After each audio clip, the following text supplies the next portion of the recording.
Hi, I want to share with you my journey. Like I said, the journey on the feel good system, which is Unicity. It's the Unamante and the Balance.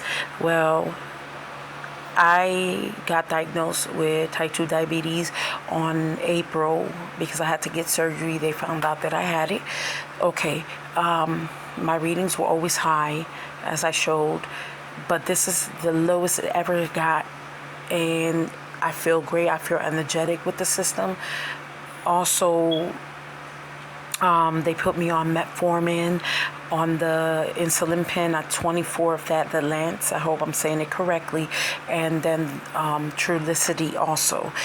But thank God, I've been checking my blood sugar, so I don't really have to touch the insulin or the metformin. So I am so happy with the results. And also, I'm going to post a guy that the one video that opened my eyes, and he explained it so well. He's also on TikTok. He has other pages.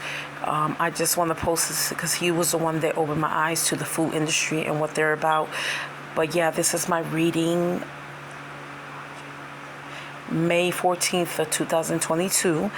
And like I said, I post on TikTok my readings before, but this is the lowest it's been, and my husband can even tell you that it's just a blessing to me just to see that number and to know that it is working and just to continue to do it.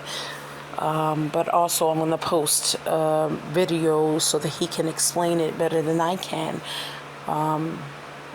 what it does. Okay, so here's how I beat my insulin resistance. As you can see, I always had that belly fat, and growing up, I wasn't really an athletic or fit person. Now, I'm not going to give you a meal plan. I'm not going to tell you to do keto or any restrictive diet. Pay attention, because this video can change your life. Every time you eat food, it creates an insulin response, and different foods will create different responses. The absolute worst is liquid sugar. That includes your fruit juices. The fiber is pulled out, and it's just a rush of glucose in your bloodstream. Hence, the insulin skyrockets, worsening the insulin resistance. Now, high sugar fruits can cause a problem as well. Pineapples, mangoes, papayas. The fruits we eat today are not like the wild fruits that are found on this planet. For example, look at carrots. It was mostly fiber. Now it's mostly starch. Look at how we've changed the apples, increasing the size, which increases the sugar and the calories. Look at a peach. Used to be the size of a quarter.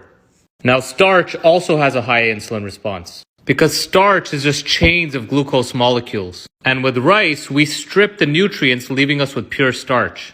And we do the same thing to grains as well. Milk is next. Now, dairy like cheese and yogurt's fine because the bacteria ferments out the sugar. But milk has sugar because milk is a growth food. Next is protein. But protein is worsened when you combine it with carbs. There's something called a protein to glucagon ratio. And if you combine protein with carbs, well, your insulin skyrockets even more. Protein by itself is fine because the glucagon stays low. And the last one is your fats. Now, your first option can be to cut this and cut this and cut that out. That's more like a keto diet, but I'm not a person about to follow keto. I'm Indian. So here's how you can eat the carbs without having to cut it out. The key is fiber. That's why both of these fruits at the exact same calories have a completely different blood sugar spike. And the higher the blood sugar spike, the higher the insulin spike. Because remember, one of the main goals of insulin is to control the blood sugar. Now, either you up your fiber from your diet, or you add a scientifically designed fiber like the Balance, like I do. Fiberless carbs will spike your blood sugar. Similar to this effect, quickly filling it up, raising your insulin levels because your body's like, I need to control this blood sugar being added in. Fiber does something like that. You see, it's controlling the glucose from going in. So in that same time frame, I only got this much glucose. Secondly, I fast. In the morning, and no snacks. While you're sleeping, your insulin levels are starting to come down. The worst thing you could do when you wake up in the morning is add a bunch of starch. And even high sugar fruits will do that as well. So rather, if you can fast, you keep your insulin levels lower longer. And that's why I add the Unicity to keep me consistent, because I don't have cravings, I'm not hungry, my mood is better, I'm not fatigued. There's days I wake up in the morning starving. Unicity just keeps me consistent no matter what. Now, I don't care what way you do, but this works for me. I fast with the Unicity and balance with my meals. And I even got doctors back up this lifestyle. Stop struggling.